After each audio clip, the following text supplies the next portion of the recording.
We are in the process of building a new platform which will be specifically for midterm rentals, and just trying to kind of raise awareness about the monthly rental niche, because I think it's less talked about, and I think that there's a lot of opportunities for landlords and real estate investors there. Yeah, and I would say especially in the South Florida market, where I live and you live, there's a big demand for it because a lot of people don't necessarily want the Airbnb model or the VRBO. Welcome to the Yacht Captain Investor Podcast. I'm your host, Scott Kidd, where every week we dive deep into conversations with real estate pros, business owners, and maritime professionals about their mindset and journey to success. Please help support us on our journey and our channel by liking, subscribing, and commenting below so we can help you in your journey to success. How you doing today? Scott Kidd, the Yacht Captain Investor Podcast. I have today here Abby Horton, who is building out software for midterm rentals. How you doing today? I'm doing great. Thank you, Scott. How are you?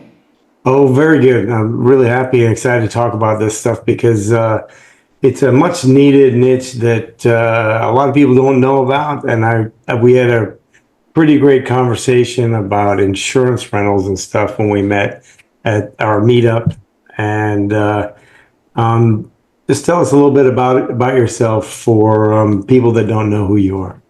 Yeah, so I am an entrepreneur, and I started getting into real estate investing and started my company Eros Hospitality a few years ago. And so now we are in the process of building a new platform which will be specifically for midterm rentals, and just trying to kind of raise awareness about the monthly rental niche, because I think it's less talked about, and I think that there's a lot of opportunities for landlords and real estate investors there. Yeah, and I would say especially in the South Florida market, where I live and you live, there's a big demand for it because a lot of people don't necessarily want the Airbnb model or the VRBO, where it's just 1 or 2 days in a week or something like that. You know, if you go 1 month or more, it brings a different clientele.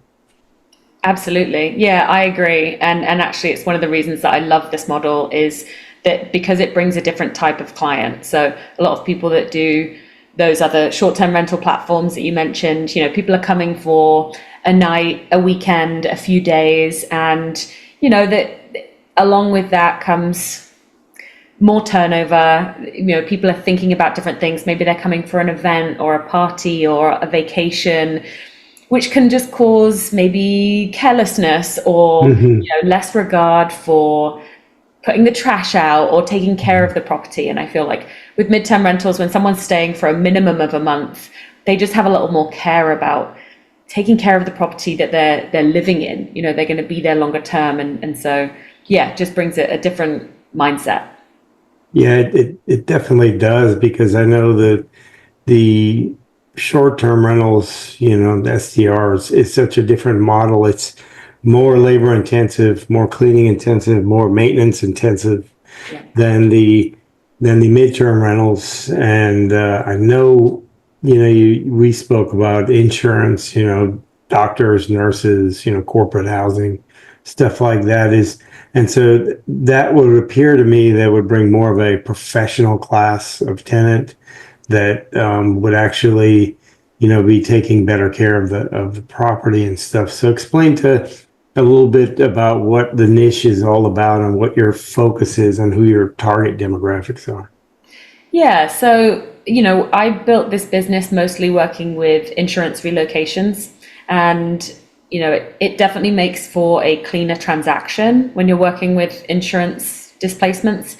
You know, there's so many layers to this, but from the aspect that we're discussing, you know, that the people are displaced from their homes and they want to go home.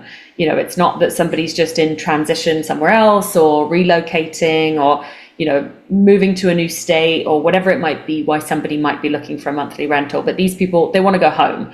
They just need somewhere safe and comfortable to stay until their home is repaired.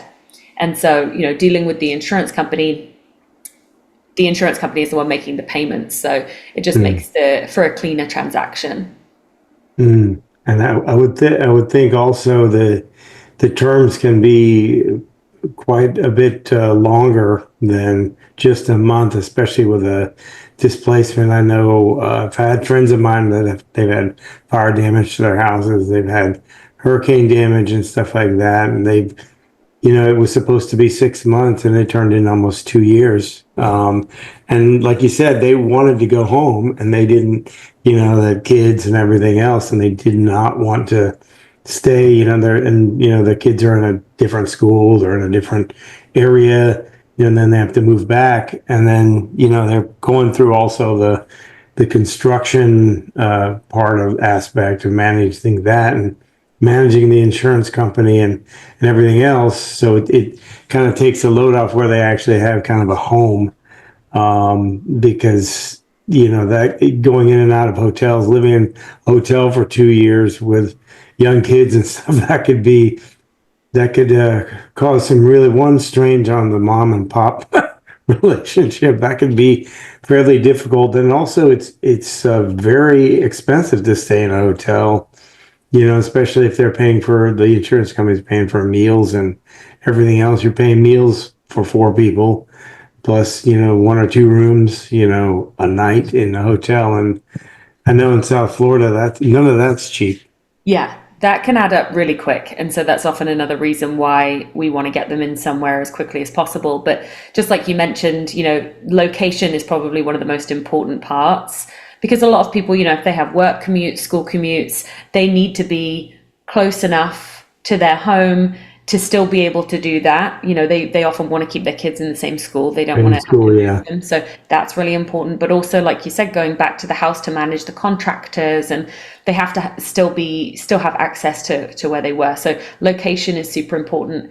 And, just like you mentioned, being in a hotel is super stressful. Oh, These yeah. people are going through something that possibly the worst thing they've ever experienced. They've lost their home, which is, Hmm. it's one of the reasons that I really leaned into this niche, is because when you start dealing with the families who have actually dealt with these disasters, Yeah. it's crazy to kind of learn their stories. And a lot of the time, especially staying in hotels, you don't have access to a kitchen. And one of the Yeah. first contracts we ever did was actually a family of 5 in Ohio, and it was right before Christmas, and they were stuffed into 2 hotel rooms. They had 2 dogs.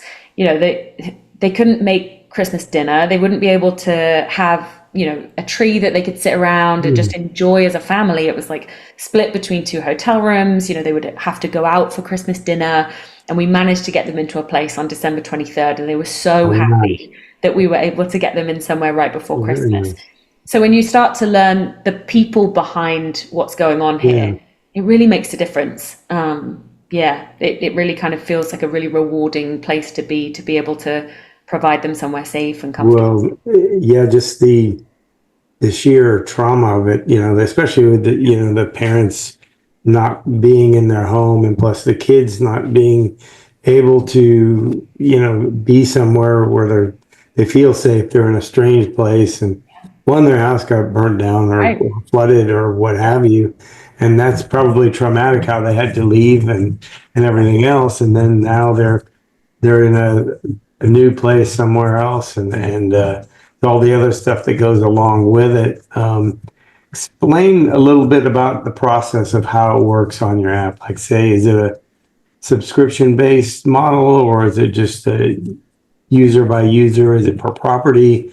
What is the overall process? Like, say I have a property and I want to enter it into the pool. How does that all work?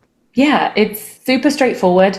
And I did that intentionally because I really don't want to create barrier to entry for anybody. My goal of creating this platform was really to share more opportunities with people. I am connected with a lot of real estate investors, and I love being able to bring these opportunities to people. So you would create a profile just like you would on any other website, and you can upload your property onto your profile. And it's super quick, simple. You put in the basic details of your property, how many bedrooms, square footage, amenities, anything that's included. If utilities are included, you can select that. And then you would put in the rent that you want for it per month. And if you have any additional fees like cleaning fees, pet fees, things like that. And then once it's uploaded, it will automatically get matched to any housing requests that come in. So the primary function of the site is going to be for people that need housing. So insurance relocation companies, corporate housing companies, anybody. We are targeting a B2B market. So any business that needs housing temporarily, whether it be for a family, for employees, they can go onto the platform and create a housing request. So they might be looking for a 3-bedroom house in Fort Lauderdale with, 2 bathrooms and a fenced in backyard.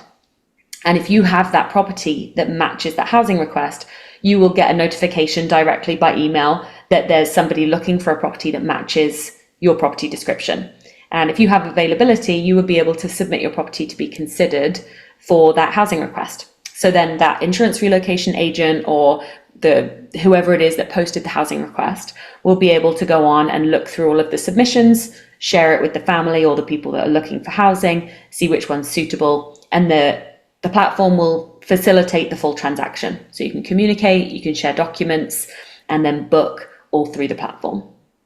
Well, that sounds pretty simple, and there's no charge and everything. So that's very, very user friendly. And Yeah. For the most part, you're just providing the platform where they can connect, and then once they connect, they book through your platform. So that's how you make your fees and stuff like that. Because I'm always interested in how, to be transparent, how you're actually going to make money by connecting all these people. Because it's, Airbnb, the fees can range because everyone charges whatever they want, and people add in cleaning and all these other things, and that's fair enough because you're offering the place and it needs to be clean for the next couple, and in each area I've found there's kind of a different standard. So what kind of systems are you putting in place to maintain certain standards with certain properties and stuff like that? Like, is there a kind of a vetting process for the property owners? So before we move on, I do just want to cover that, obviously we do have platform fees that will come from the rent, and that is made very clear when you enter your property onto the platform. So when you put in the rent that you would like to receive, it will show you clearly. We take a 5% platform fee on the rent, Nice. not from fees. So if you have additional fees like cleaning fees or pet fees, we don't charge a platform fee on those. Okay. So it's very clearly shown on the platform. I want it to be transparent. I don't want people to think, oh gosh, there's secret things here, or hidden things You get a there. bill. Some of the other platforms can be a little bit misleading and misunderstanding of what exactly is charged and on what. So I don't want any of that. So yeah, just to make sure that we're clear on that. Yeah, no, I'm glad you explained that because I know I've booked Airbnb and VRBO and stuff like that sometimes, and they're like, oh, it's $99 for the night. And then by the time you work it all out after the fees and everything, it's like over 200 and something a night. It's like, well, I could have just booked a hotel. Exactly. And it would have been easier, because me personally, if I'm traveling, hotels are a lot easier. It just depends where I am, because I don't need a whole big place or anything like that. I just need to walk in, go to sleep, get up and leave the next day. So I don't really need. And I think a lot of people have found the same thing. And I think that's why Airbnb specifically had stopped promoting listings that had cleaning fees. I don't know if you know about that, but the algorithm changed and it was not promoting properties that were listing cleaning fees, Wow. which it kind of sucks because especially people that are running these properties as a business, I mean, the cleaning fee is just part of it. And if somebody wants to book a one night stay, that cleaning fee is still probably going to be the same as if they stayed for a week or 3 weeks. Yeah. And I know several people that have Airbnbs that they make some money off the cleaning fees and all the other fees because they're the ones managing the property. So they make some money that way, and it might be something like I had a husband and wife couple, and the wife, she left her job and they have several Airbnbs, and she gets paid to clean all the places. So that's kind of her job. So that's kind of a shame that somehow it's kind of pulling these people away. But I think the main thing is that it needed to be very clear that, instead of just saying $99, it needs to say like right away Right. what it's going to cost, rather than not promoting those. That's a little unfair for the people that, because there are people that build that into their model, and that's kind of the way one of them, pays for their job description or what have Right. you. But, I know when Airbnb came out, you could basically put anything on it and you'd get people were making money, but now it's much more competitive. You Absolutely. really have to have a really ultra, modern, nice, not necessarily modern, but Yeah. some type of niche or something that sets you apart, or you just have to be average and just realize that this is what we're doing, but Yeah, I think being in Florida, being in such a saturated market, you have to stand out. yes, And it's a shame then that landlords or hosts are penalized for having cleaning fees, even if yeah, they have like a decent property, especially when it's so saturated. You try and stand yeah, out, but then you're penalized for charging a cleaning fee. So it's tough. It's tough. We're not going to be having any of those crazy algorithms.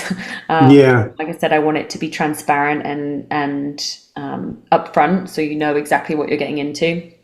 Well, And and that would make it a lot more harder to manage for you, to manage all those additional algorithms yeah, to make it that more complicated. yeah, yeah, and back to your question about the vetting process. So I want my role to kind of become, because what being in this business for the past few years, I've seen a lot of bad listings, and it's a shame because I think a lot of landlords out there, especially the kind of smaller mom and pop, just, one, two properties, they don't really know how competitive it can be. And actually they have a really good property, but they're just not showing it in the best light. And it can be something really simple as to like professional photographs or, Hmm. just put some artwork on the wall or, having white bed sheets. So Yeah. things that are really simple changes but can really Hmm. highlight your property. And so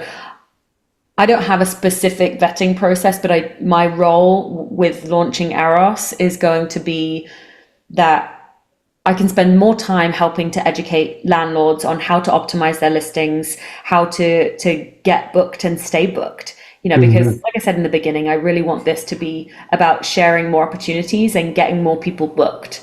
And so Hmm. if I can share the knowledge that I have on how to Hmm. optimize the listing and then also make the process seamless for these Yeah. B2B transactions, then maybe we can bring more opportunities to more people. Yeah. And I think this is going to spur a lot of other businesses right now that we're not really thinking about because, just with Airbnb and, all these different little, you know, it was a big boost for like photography and people staging places and Yeah. design and stuff like that because people had to kind of think a little more creatively on how they would rather than a normal just a normal long-term rental. You just stayed some furniture in there, and I had we had a single family. The first house we owned, I was asking the property manager. I said, well, do you think we should mention that we have impact windows and doors, and do you think it matters to the tenants and the residents that they have that? And he said, no, for the most part, the residents that are long-term residents, they just care that it has windows. Oh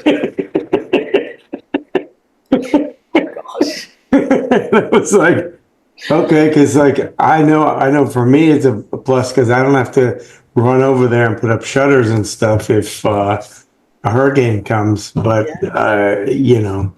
and for security purposes, especially if it's a young lady or you have kids or something like that. Nobody's once the doors are locked, nobody's really getting through that, and it's a concrete house, so not much is going to happen there. But I just found that interesting that you didn't really have any guideline for like, yeah, they just have to be there, and I'm like, okay, well, I would think it as a plus, The bar is but pretty low. yeah, well, he did end up getting us top dollar for the rental property. So what do I know? I mean, he Yeah.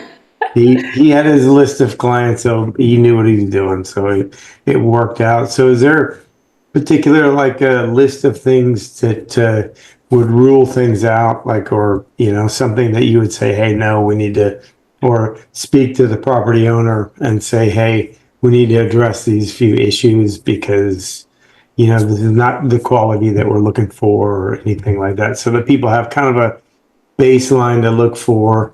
Naturally, you probably definitely want the place livable and all that stuff, but you probably don't want to just take on any property in any area. It just, I would imagine you have some kind of rough guideline. I mean, honestly, the location wise, I mean, especially with insurance displacements, because they can happen anywhere. Mm-hmm. So, I really don't think that there's locations that would be ruled out, because even if Okay. it's something that you and I might consider maybe somewhere that we wouldn't want to be, but if somebody has something happen in their home, a flood, fire, whatever it might be, and it's in that area, then they're going to want Yeah, you're something in taking. that area. So, I Makes mean, sense. it's really the location. Actually, it's better for us to have more options. It doesn't mean Makes that if sense. if somebody lives 10 minutes away in an A class neighborhood, and we have this property that's maybe in a D class neighborhood, it's probably not going to be suitable. Probably not. They probably won't pick that one Right, anyway. exactly. But the thing is with insurance, often these people know the area. So they know immediately, oh, that location, it's not for me. It's not going to work. Hmm. They know that Okay. that's something that's not preferred to them. But like I said, for somebody that actually already lives there and they need somewhere to stay, then that actually might be perfect. So location wise, there's really not much in way of restrictions. I mean, of course, we have standards, but like I said, that's something that I would like to discuss with the landlords, to see if there's a way that we can optimize that. Because not only is it providing a better experience, but we can maybe get them more money, Yeah. increase the Yeah. rent.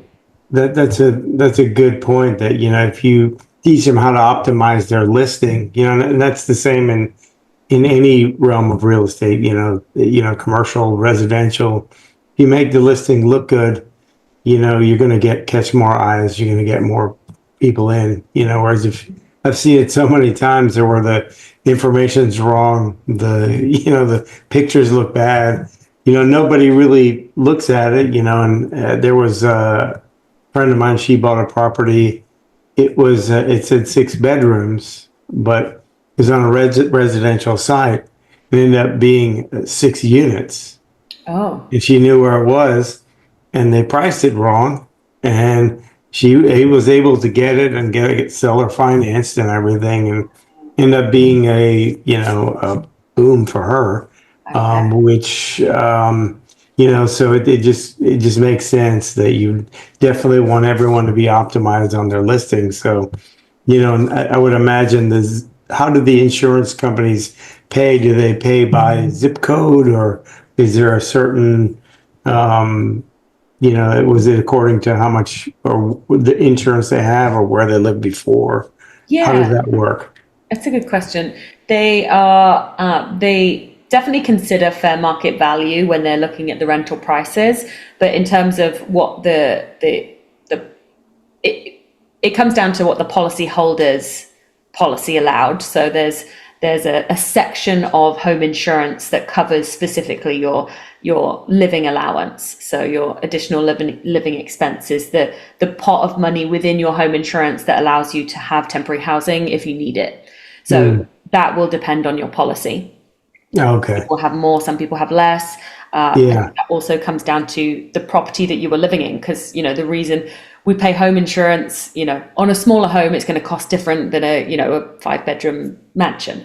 So Mm, yeah, it varies, but in terms of what they're looking to accept, they definitely consider fair market value. So you can't just okay. put a 1 bedroom apartment that's fair market value of $2,000 up for $15,000. Yeah. Yeah. Yeah. So they're probably, they probably have their formulas that they know. They probably know how much they pay in each area anyway, because they are good at all their numbers, and they have actuaries and adjusters and people that deal with all their numbers and their bean counters. So they probably are pretty good. And They are do. But they? I will say that insurance definitely counters in like the flexibility of it. So, and that's another reason why with Aros, it's about kind of sharing opportunities, because I think a lot of people think that, they buy a property, they're like, oh, we're going to rent it out. Let's either short-term rent it or long-term rent it. And it's often these like, oh, okay, do we furnish the property and put it on short-term rental platforms, or do we just leave it empty and get a 12-month lease and have someone move in? And they often don't think about this middle ground. And that might be for convenience reasons, going for a long-term rental over short-term, but you can do a midterm rental, and that might include a 3-month lease, a 6-month lease. Like you said, sometimes a 6-month lease turns into a year or maybe Yes, yeah. even more. And you can get a premium for that because you're offering them the convenience of having the shorter lease. So, Mm, you can often get a higher premium than long-term rentals, depending on the quality of your listing, whether it's furnished, whether you're including utilities. You can get short-term rental pricing because you're offering the convenience of the flexibility for them. mm. Yeah. And I think a lot of I people don't consider that. Well, I'm definitely going to check into it because I never really thought about the whole insurance. I'd heard of it, Yeah. but I did not know it was so prevalent. But it makes sense just because of all the claims that are out there all the time, and it ends up probably saving the insurance company some money, and it's a little more stable and it keeps their client happier with what the place that they choose for them. And what would you say? And this might be not enough data on this, but what would you say on midterm rentals? Would you say the average occupancy would be? You mean per year? Yes, per year. I mean, I think it varies a lot on your Okay. location and the style of property that you have. I think one of the most flexible properties is probably going to be a 3-bedroom, 2-bath, because Hmm. you could put one person into a 3-bed, 2-bath if you needed to, but you can also have a family. So I feel like when you get to a 4-bedroom, it's kind of too big for like one or two people. So that's why I think you get the most flexibility with like a 3-2. Well, But in terms of occupancy, it really depends on the location. And, with yeah, insurance only, if you're kind of targeting insurance, you're kind of relying on people having these disasters yeah. that are really unexpected. So it's a difficult model to do, only as the only model that you're targeting. Mhm. Excuse me. But a lot of people will do this hybrid short-term, midterm model, or even just incorporating other midterm opportunities like corporate housing. And that's why with Aros, I want to include multiple different niches within that industry. Oh, that's great because I know with like they have Air DNA and that for Airbnb, and they say usually the average is about 50%, but most it's kind of skewed with a lot of different things because some people may only want to rent it for 2 or 3 weeks and use it for 2 or 3 months out of the year, and they just offset some of the costs. And some people are full on, they need it to go. And I've always, like, an unwritten rule, what I've heard is 50% occupancy, you kind of break even, do okay, and then 70% you're kind of making money. No, I think midterm rentals is much higher. I think that, Mhm. and I have a property in Ohio that I think it's been live for 2 years, 2.5 years. I think we've maybe had 2 weeks, 3 weeks vacancy.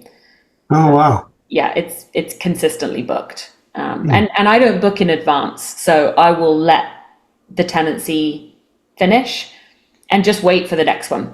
And that's also something that I would incorporate into my pricing. Like, I know that the way I'm priced, I can afford to sit vacant for a week or two.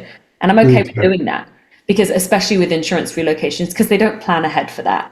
They need Yeah, to because it be happens. flexible. Yeah, And it's based on happenings, right. based on happenstance. Yeah. And that's another reason why you can kind of charge for the convenience of being available. So even if you have an unfurnished long-term rental and an insurance opportunity comes along, you are available right now and they will pay for the convenience of that. And so Mm. I don't get afraid of my guest leaving and the property sitting vacant. Like I said, I don't mind doing that for a couple of weeks because I know something else is coming along. So I would say it seems like what you're getting at is that the demand is very high to fill these spaces. There's quite a bit of a demand for these midterm rental properties, and it seems like that has been a trend. I know a few people that they've gone to like the nursing route and the doctors and stuff, Yeah. corporate housing. They've had people that have been, they were supposed to only be in there for a couple of months and now they're just a couple of years because they come in and, or the company they work for, they just buy it out for by month because they have multiple people coming in and out of there. And it's cheaper for them to do that and they don't have to manage the property or do any of that and incur any of that cost. And it's just less of a headache for them. Yeah, exactly. Yeah, there's a whole bunch of different kind of categories that come under that. But yeah, traveling medical professionals. I think there was a huge boom for that during COVID because I think Yes. traveling medical professionals were being paid huge stipends for their accommodation, and now they're not. So Hmm. I think that niche has changed a lot. But people are still traveling, and Hmm. especially if you target executives or doctors, surgeons, that travel with their whole family. They Hmm. might want a larger home that's close to a hospital because the whole family is going to come for say 3 months Hmm. or 6 months.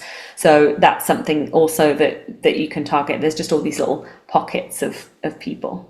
Yes, I would think this would be a good service. Like if you're going to an area, like say you're a doctor or a professional, and you haven't had the time to really look around. And because I know having moved a bunch in my life, like you go there and then you try to figure out where to go. You get the first place you get, and it's probably kind of crappy because you don't know the area at all. Yeah. Whereas this could fill that void where you get a place for 2, 3 months and you get a chance to kind of get the feel of where you want to be.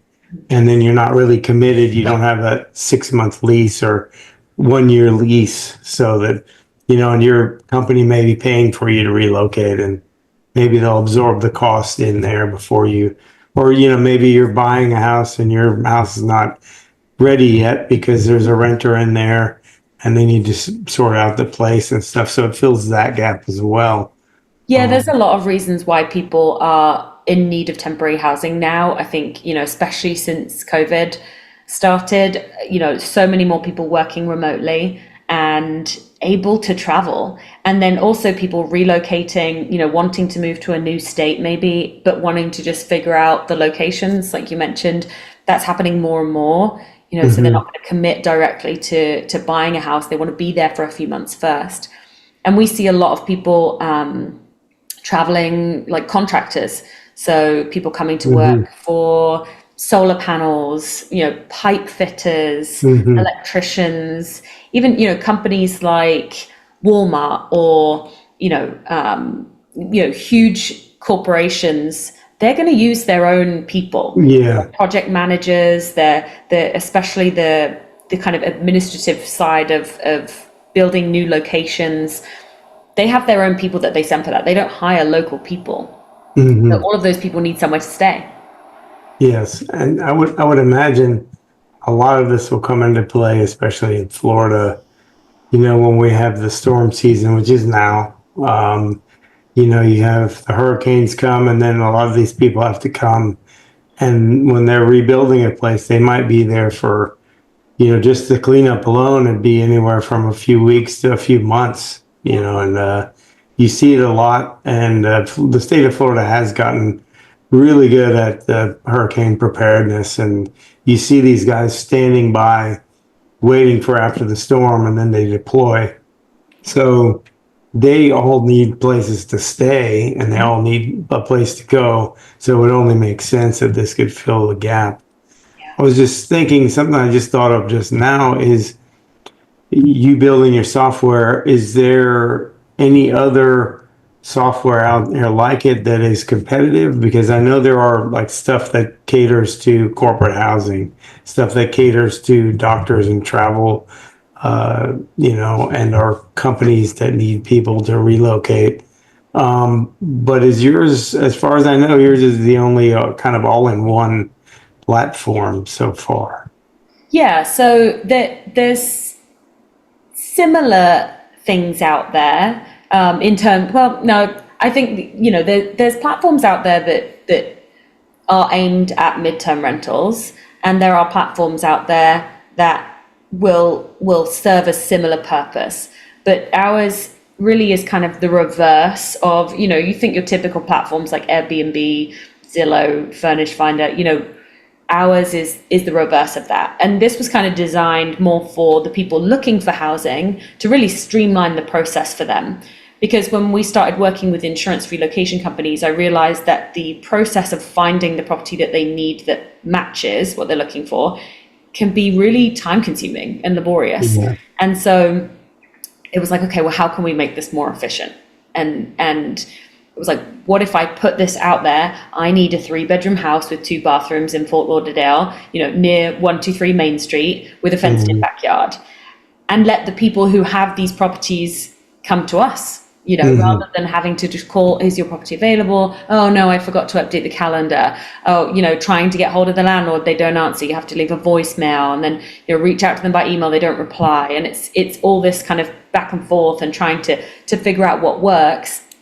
Why not just let them come to you? And I think as landlords and as property owners, we're used to putting our properties out on the internet. We put on all the different websites. We want to get exposure to be able to get booked. So having another opportunity directly into your inbox that you can just click, click, click, another opportunity is potentially available to you. It's really minimum effort for potentially maximum return.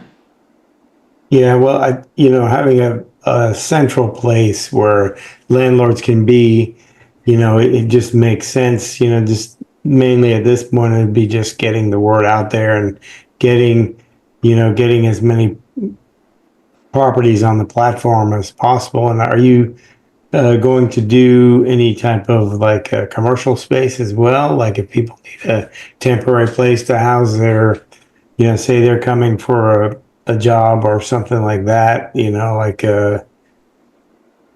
say a construction company need a place to house their warehousing and stuff like that for, and somebody has a section where they can store stuff for a while. Is that an option, or is that something you've thought of? No, not at this stage. It's just going to be residential properties.